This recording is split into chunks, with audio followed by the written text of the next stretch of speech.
আসসালামু আলাইকুম সবাইকে। আশা করি সবাই অনেক ভালো আছেন। বন্ধুরা, আমি আজ নতুন একটা রেসিপি নিয়ে আপনাদের মাঝে হাজির হলাম। আর এই রেসিপিটি ধনিয়া পাতার রেসিপি। আমি এই রেসিপিটা কাউকে কখনো করতেও দেখিনি, খেতেও দেখিনি। আমি এই প্রথম এই রেসিপিটি তৈরি করেছি নিজের থেকে। আর বিশ্বাস করেন বন্ধুরা, এটা খেতে এতটা মজার হবে আমি ভাবতেও পারিনি। এটা দেখতেও কতটা সুন্দর লাগছে, তাই না বন্ধুরা? তো বন্ধুরা, পুরো ভিডিওটি দেখতে থাকুন। আশা করি আপনাদের ভালো লাগবে। আর ভালো লাগলে প্লিজ আমার চ্যানেলটিকে সাবস্ক্রাইব করে দিবেন।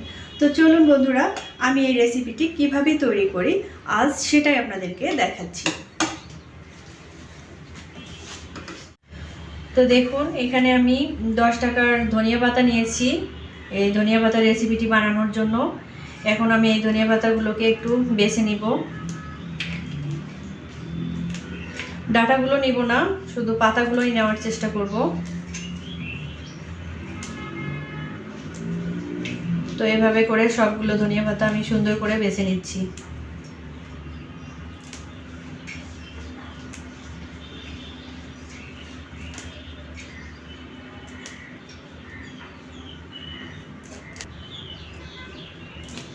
তো ধনিয়া পাতাগুলো আমি খুব সুন্দরভাবে বেছে নিলাম। এখন আমি এগুলোকে ধুয়ে পরিষ্কার করে নেব। তো এই তো ধনিয়া পাতাগুলো আমি খুব সুন্দর করে পানি দিয়ে ধুয়ে পানি ঝরিয়ে নিয়েছি। এখন এগুলো আমি ব্লেন্ড করে নিব আর একটা সুন্দর পেস্ট তৈরি করে নিব। তো এই রেসিপিটি তৈরি করার জন্য আমি যা যা এখানে নিয়েছি, এটা হলো ধনিয়া পাতা পেস্ট করে নিয়েছি, আর এখানে আছে রসুন পেস্ট, আর আছে কাঁচামরিচের পেস্ট, এখানে আছে একটা বড় সাইজের পেঁয়াজের পেস্ট, লাগছে 2টা ডিম। তবে ডিমটা আপনারা আপনাদের পছন্দ মতো নেবেন, 2টা 3টা 4টা যে যেটা পছন্দ করেন ওইটাই নেবেন। আর এখানে থাকছে স্বাদ মতো লবণ আর সামান্য হলুদ গুঁড়া, আর নিয়েছি 3টা কাঁচামরিচ। তো চলুন বন্ধুরা, এখন আমরা রান্নায় চলে যাই। তো চুলায় একটা প্যান দিয়েছি, প্যানটা গরম হয়েছে। এখন আমি তেল দিয়ে দিচ্ছি। 3 টেবিল চামচের মতো তেল দিয়ে দিলাম। আর প্রথমে আমি ডিমটাকে ভেজে নিব। আর ডিমের মধ্যে আমি পরিমাণ মতো একটু লবণ দিয়ে দিচ্ছি, দিয়ে ডিমটাকে ফেটিয়ে নিচ্ছি। আর এরই মাঝে তেলটা গরম হয়ে যাবে।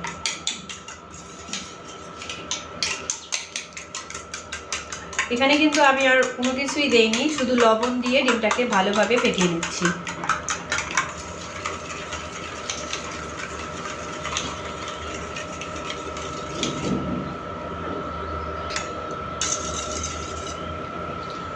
তো তেলটা গরম হয়েছে, এখন আমি ডিমগুলোকে দিয়ে দিব।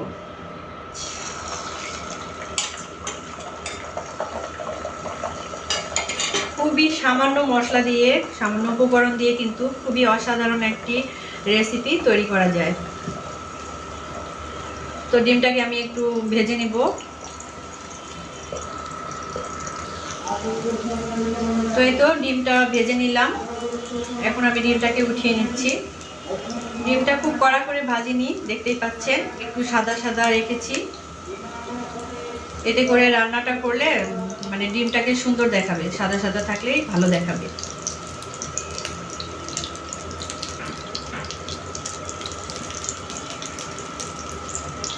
ডিমগুলোকে উঠিয়ে নিলাম।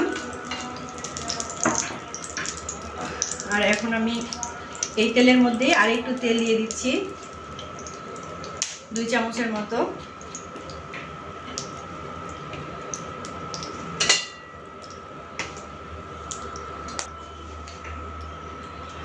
এখন আমি এর মধ্যে এই যে একটা বড় সাইজের পেঁয়াজ আমি পেস্ট করে রেখেছি, পেঁয়াজটা দিয়ে দিচ্ছি।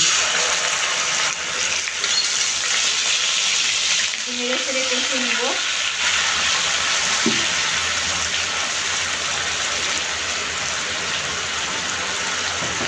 এখন দিয়ে দিচ্ছি রসুন পেস্ট আর কাঁচামরিচের পেস্ট। রসুন দিচ্ছি 1/2 চামচ, কাঁচামরিচটাও 1/2 চামচের একটু বেশি। তো ঝালটা আপনাদের পছন্দ মতো নেবেন, কমিয়ে বাড়িয়ে। আর চেষ্টা করবেন এটা কাঁচামরিচ দিয়েই করার জন্য, তাহলে এর কালারটা সবুজ থাকবে। ভালো দেখাবে। তো একটু ভেজে নিব, কাঁচা গন্ধটা চলে যাওয়া পর্যন্ত একটু ভেজে নিব।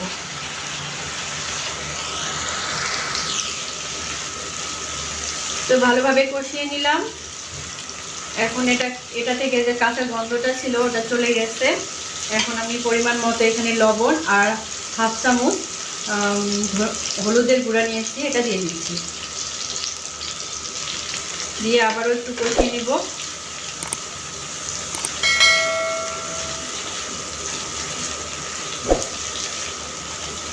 তো আমার কষানো হয়ে গেছে। এখন আমি দিয়ে দিচ্ছি এই যে ধনিয়া পেস্ট, এই পেস্টটা এখন দিয়ে দিচ্ছি।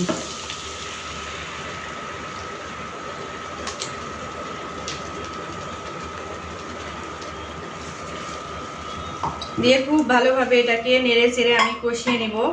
ধনিয়ার পাতা থেকেও কিন্তু একটা গন্ধ আসে, কাঁচা গন্ধ, ওটা যেন চলে যায়।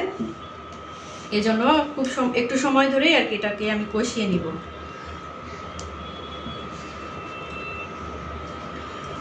তো আমি এই রেসিপিটি যেদিন আমি প্রথম বাসায় তৈরি করেছিলাম, আমার বাসার সবাই খেয়ে অনেক প্রশংসা করেছিল যে এটা অনেক মজার হয়। আপনারাও বাসায় ট্রাই করবেন, আশা করি আপনাদের অনেক ভালো লাগবে। আর ভালো লাগলে প্লিজ আমার চ্যানেলটিকে সাবস্ক্রাইব করে দিবেন।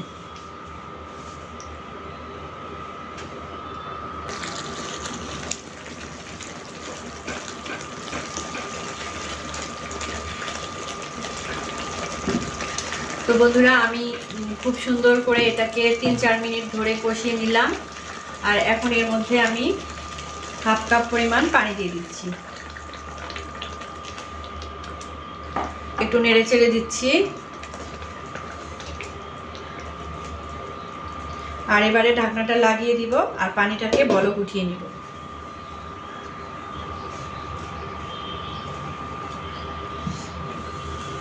তো এই তো বলক উঠেছে। এখন আমি এর মধ্যে ভেজে রাখা ডিমগুলো দিয়ে দিচ্ছি।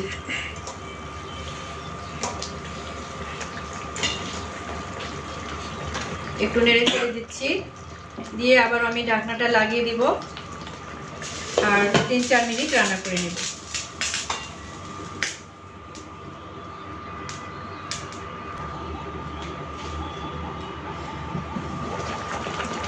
তো ঢাকনাটা খুলে আমি একবার নেড়ে দিব। আর আমি এই পর্যায়ে এখানে 3টা কাঁচামরিচ দিয়ে দিচ্ছি। এখন আবারও ঢাকনাটা লাগিয়ে দিব।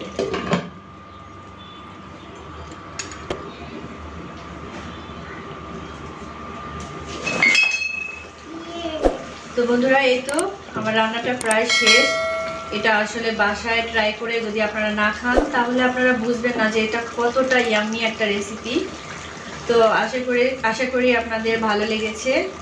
আর ভালো লাগলে প্লিজ আমার চ্যানেলটিকে সাবস্ক্রাইব করে দিবেন। আর যারা ফেসবুক পেজ থেকে দেখছেন তারা আমার পেজটাকে ফলো দিয়ে দিবেন, লাইক, কমেন্ট, শেয়ার করবেন।